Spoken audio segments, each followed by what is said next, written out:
The song we're going to do now is Run It by Jelly Roll. It's a fun, upbeat song. Only requires 4 chords, so we can learn those real quick. It's a very fast song, though. So when we're learning it, it's going to be important just to make sure that we learn it properly. So we will play it slowly and then gradually build up speed after that. We also need a capo on the 3rd fret, and that's to play in tune with the song. If you don't have a capo, it's fine. You don't need one. But if you're going to try and play along with the song, you should have the capo on the 3rd fret. All right, so the chords we need are an A minor. A minor is played with our pointer finger on the 1st fret, and I mean 1st fret relative to the capo. So the 1st fret on the B string, our middle finger on the A string 2nd fret, and then our ring finger right below that on the 2nd fret on the D string. And then we strum. We are strumming from the A string on down. All right. The next chord is a G, and the G is played with our pointer finger 2nd fret on the A string, middle finger on the low E 3rd fret, and then our ring finger on the high E 3rd fret. Now to strum all 6 strings. Our next chord, a C, pointer finger on the B string 1st fret, our middle finger on the D string 2nd fret, and then our ring finger over here on the A string 3rd fret. And we strum the 5 highest again from the A string on down. The last chord is an F major 7, and the F major 7, our pointer finger stays where it is, and our middle finger moves down to the G string on the 2nd fret, and then our middle finger on the D string 3rd fret, and then we just play the 4 highest strings. Right, that's the F major 7. What you may have noticed is that our pointer finger stays on that B string for 3 out of the 4 chords. So to keep that in mind when you're doing the chord changes, it makes it a little bit easier, right? Instead of lifting your entire hand up and resetting, if you're keeping that pointer finger there, that can really be helpful. And the other chord transition between the C and the F major 7 is just moving 2 fingers down a string.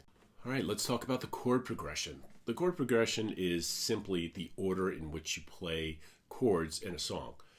This song only has 1 chord progression, so that makes it very, very easy for us. And the main progression is A minor to G to C to F major 7, and then you go back to the A minor and the G, C, F major 7. You just keep doing that over and over and over again throughout the entire song with the same rhythm. So that's good. That's easy. As I said before, the tough part of the song is just how fast it is. So what I'd recommend is that we just take it one small step at a time and just get used to playing it. So let's start with the chord progression. Let's go with the A minor, and we're going to do 2 downstrokes per chord for the chord progression. So the A minor to the G to the C to the F major 7, and then you just keep doing that over and over again. Make sure that you're very comfortable with those chord transitions. So if it's taking you a while between chords, that's fine. That usually happens, but you want to get it so that all those transitions are smooth, and then you can start speeding up. So I definitely start with that, just 2 downstrokes per chord. And you can almost hear the song once you're strumming along to it. All right, I'm gonna grab my pick now. You can play the song with your thumb or with a pick, but just because it's kind of fast, I grab my pick. So we learned the 2 down strums per chord, right? That's cool. You can do that throughout the entire song. Knock yourself out. The other strum pattern that I'd recommend, you could try this, try any one you want, is like this. It's down, down, up, down, up. Again, so that's down, down, up. And that gives us a little bit of the strummier sound of the song, right? So down, down, up, down, up, right? Another way you can play that, still down, down, up, is just kind of punching that first downstroke a bit. And that gives it also more rhythm to it. So instead of just hitting all of the strings you're supposed to, you can give it a little punch.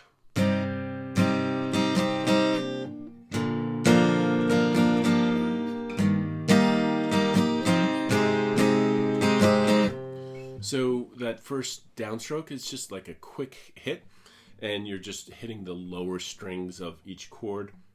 Does not have to be perfect.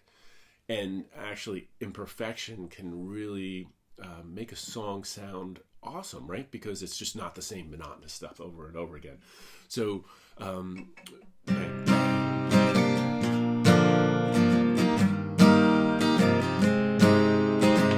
so you can give that a try.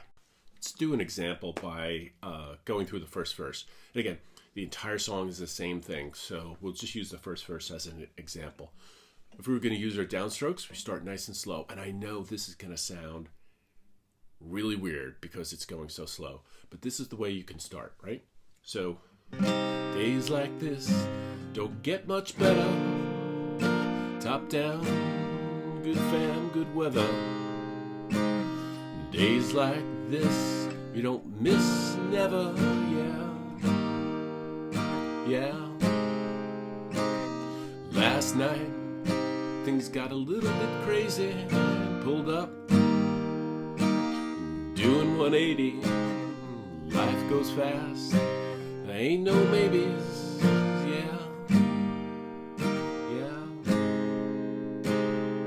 If we wanted to try the other strum pattern, again, nice and slow, let's do it like this. Days like this is your get much better, top down, good fam, good weather. Days like this never, yeah. Last night got a little bit crazy, pulled up, doing 180, life goes fast, ain't no maybes, yeah. And that's it. That is the entire song. Those 4 chords with the same rhythm going throughout the entire thing. So enjoy playing it. Start it nice and slow. Sing along to it because it's a fun song to sing along to, and you'll master it before you know it. Good luck.